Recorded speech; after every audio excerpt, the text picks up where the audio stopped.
Hello everyone, welcome back on my channel. I am Ashwini. Let's learn Power BI together. So today we'll explain one task to create a measure showing the average profit margin for films. So here we have a requirement sheet. We have given all that requirement what we need to do in the Power BI desktop. Okay, so let's see this first. So we need to open the Power BI file, and then we have this certificate films and generate these three tables are there. Then we need to create a fourth table to hold measures and create, and we need to show the two simple measures and the table to display them in. Okay, so we need to create the average box office in dollar m and average budget. Okay, then we need to show that in the one table. Okay, then we need to create two simple measures to show the average box office takings and average budget spent on each film in millions of dollars. Okay, and show the measures in a table. We need to show that table measures in the table. Now create a show the measures called average profit margin, showing that the film's business is a good one to be in, at least for the films listed in the voiceover table. So in this average profit margin, average box office and average budget, we need to create this table by creating these measures by using the DAX. Okay. The profit margin for film is defined as the box office takings minus the budget of for films divided by the box office takings. So this is the explanation of the DAX, how to create that DAX for calculating the profit margin. Okay, then we need to trap divide by zero errors. Okay, so we need to add that zero in the DAX. Okay, so let's see in the Power BI how to create these measures. Okay, so first of all we will see the data sheet. So we have the certificate films and the gender, these three tables are there. So in the certificate we have a certificate IDs and the certificate names. Okay, in the films table, we have the film IDs, title, release date of that film, and the genre ID, runtime minutes, and the certificate ID, budget in dollars, box office in dollars, Oscar nominations of that films, and the Oscar wins. Okay. Next table we have is the genre table. So here we have a genre ID and the genres. After analyzing the data and understanding the data, we need to create the relationship among these three tables. So we can create that from this modeling tab in the Power BI. So these three tables we are having, we need to join these three tables by using the relationship. So we need to create the one to many relationship among this certificate and the films table. This is the certificate table, this is the films table. So we need to first analyze what the primary key from that two tables. So here we have the certificate ID and here also we have the certificate ID. So we can join it as one to many relationship. Okay, so we need to just drag and drop this certificate ID over here to join this table. Okay, so here we have a relationship between certificate and films on certificate ID, and here we have a relationship between the genre ID and the genre ID in the genre table. Okay, so the next step is to create the measures in the report view. So this is the report view of Power BI. So here we have to create the DAX. Okay, so we want to calculate the average box office as per our requirement. Okay, so so we have to create the measure in these tables. For that we have to click over on these three ellipses, and here we get option to create a new measure, new column. So whatever we want from here, we can click over there, and then we will get that measures. Okay, so after clicking on there like this, then we need to write it the DAX here. Okay, so I have created this average box office measure already, so I will show you how to create it. Okay, so here I have used the average function. What average function will do is it calculates the mean of the whole columns values. Okay, so it should be numerical column. Okay, so we have the box office dollars column.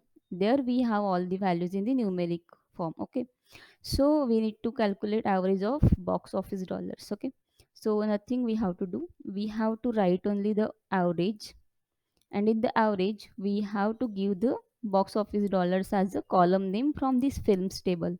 Okay, so this is the table name, this is the column name from this table, and we are calculating the average only. Okay, this is nothing but the 10 lakhs as a number for showing. So will just show you how it will give us. Okay, so after creating this measure average of film office dollars, so this measure average of films box office dollars will give us these values. Okay, so in our requirement we need to show it like this. Okay, so in the decimal form only this number. So for showing that we need to divide it by 10 lakhs so that we can see that numbers in this form. So now I have divided it by 10 lakhs, then I'm able to see these numbers like this. Okay, so you also need to do that. Okay, then the next measure is average of budget. So same average of films budget dollars. Okay, so it will calculate the average and then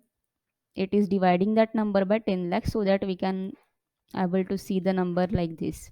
Okay, so this measure is giving the values like this, and then we need to calculate the average profit margin. So here we have this DAX formula.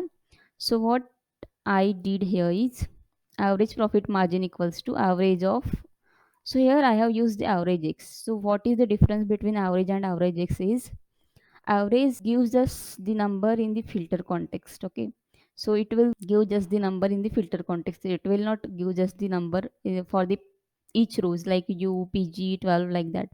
So if we want that row wise calculation, then we need to use the average x. Okay, so it will give just the numbers as per the rows. Okay, so here we use the average x, then this is the table name. So average x is the function index, so its arguments are we need to pass the table name and the expression. So this overall is the expression. Okay, so this is the table name. So we have this films table, so average x, then table name is the films, and then we need to use this divide function. So this is also the function in the DAX. So what divide is do is divide can divide the two columns. Okay, so divide, so let's see the divide function first. So this is the divide function in the DAX. So what is it do is it performs division and returns alternate result or blank on division by 0. Okay, so the syntax of the divide function is divide numerator column name, the denominator column name, and the alternate result. Okay, and then we can pass the 0 for, then the value returned when division by 0 result is in an error. Okay, so we need to pass the 0 here. Okay, so now we'll see how we used it is, so divide box office dollars minus budget dollars. Okay, so what we did is we divided the box office dollars column with the budget dollars column in the film table. This is the table name and this is the column name. Okay, and then we have given this as a alternate result. Okay, then we need to enter here, then we have to add that measure in this table. Okay, so now in this table I have added all that measures. So here I have taken the certificates. So this is the matrix. This is the matrix. Here we have the rows, columns. So here we have a rows, columns, and the values. So in the rows we want the certificate names like this. So we added that in the rows. Then we want this in the columns, in the values. So here we have added that three measures in the value so that we are able to see that all measures in the columns. Okay, so here we will have all that certificate, average profit margin, average box office, and the average budget. Okay, so in this way we can create the matrix by using that particular measures, and we can create the DAX. Okay, so this is all about the creating measures by using the DAX in the Power BI. So DAX is nothing but the data analysis expression we are using in the Power BI for calculating the calculated columns and the measures. Okay, so this is all about this video. Next video we'll see other task in the Power BI. Up to that, don't miss to subscribe my channel and press the bell icon so that you can receive all the notifications of my upcoming videos. So thanks for watching this video.